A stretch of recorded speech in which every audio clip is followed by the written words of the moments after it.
There is a sentence no American president has said out loud in over 60 years. And yet, Donald Trump said it, standing in the Oval Office almost casually with the vice president at his side. Whether I free it, take it, I think I can do anything I want with it.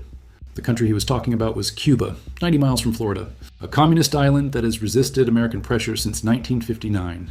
And suddenly, in the spring of 2026, its future is no longer just debated. It's being quietly shaped in Washington in ways that would have seemed unthinkable just a year ago. To understand how we got here, you have to look at what has happened to Cuba in the span of a single year. Because it's not just a crisis, it's a collapse unfolding in slow motion. The island's power grid hasn't failed once or twice, it has collapsed repeatedly, leaving millions without electricity for days at a time. Water systems shut down, hospitals go dark, entire cities stop functioning. And at the center of it all is one critical detail. Cuba has run out of fuel. Not weeks without supply, but months.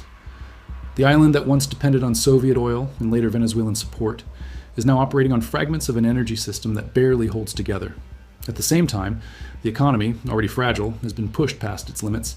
Cuba's sugar production, once the backbone of its identity, has fallen to its lowest levels in over a century.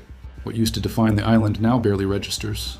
And while infrastructure fails and production collapses, something even more revealing is happening. The people are leaving. In just a few years, Cuba's population has dropped dramatically, not because of natural decline, but because hundreds of thousands have chosen to walk away from a system they no longer believe will recover. An island that once symbolized resilience is now quietly emptying itself out.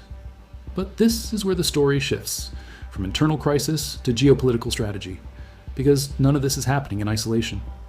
When Trump returned to power, one of his first moves was to reclassify Cuba as a state sponsor of terrorism.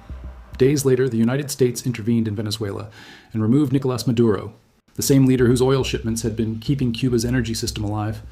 That supply line didn't weaken. It disappeared. And once it was gone, the next move followed. An executive order threatening tariffs on any country willing to supply Cuba with fuel. And what emerged wasn't just pressure, it was a controlled squeeze on the island's most critical vulnerability. This wasn't chaos, it was design. A strategy built not around direct confrontation, but around leverage, cutting off lifelines, tightening economic conditions, and waiting for the system to bend. And now, for the first time, there are signs that it might be working. On March 13th, Diaz-Canel acknowledged that talks with the United States were taking place, something Havana had avoided confirming for decades. Prisoners were released as gestures of goodwill. Back-channel meetings began to surface, involving figures connected to the highest levels of both governments. The symbolism alone is striking. The same political lineage that defined decades of hostility now sitting across from each other, not because they chose to, but because the circumstances left them no alternative. And this is where the conversation takes a turn that would have sounded absurd not long ago. The idea of Cuba becoming something closer to a US-aligned state, not formally, not legally, but economically and strategically, is no longer dismissed outright. Florida lawmakers are already preparing frameworks for expanded trade in the event of political change. Washington is reportedly exploring the possibility of leadership transitions that would open the door to reform without dismantling the system entirely. Even Trump himself has spoken about Cuba not as an enemy, but as an opportunity, highlighting its location, its potential, even its real estate. These are not the words of confrontation. They are the language of acquisition. But here's the twist most people are missing. Cuba is not just the target of this strategy, it is the test.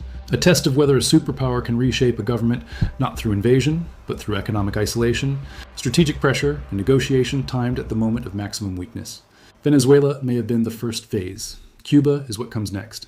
And if this model works, it doesn't stop here. It becomes a blueprint. If you're tired of surface-level headlines and want the real story, the one they don't break down, subscribe to Cuba Explained, leave a like, and stay with us. Because what's unfolding here isn't random, and most people still don't see it. What happens next will define more than just Cuba's future. It will reveal how power actually works in this century, who gets to decide the fate of a nation and under what conditions. Because the real question isn't whether Cuba becomes part of something else. The real question is this: when a country is pushed to the edge like this, who really ends up in control? And do the people living through it ever get to choose?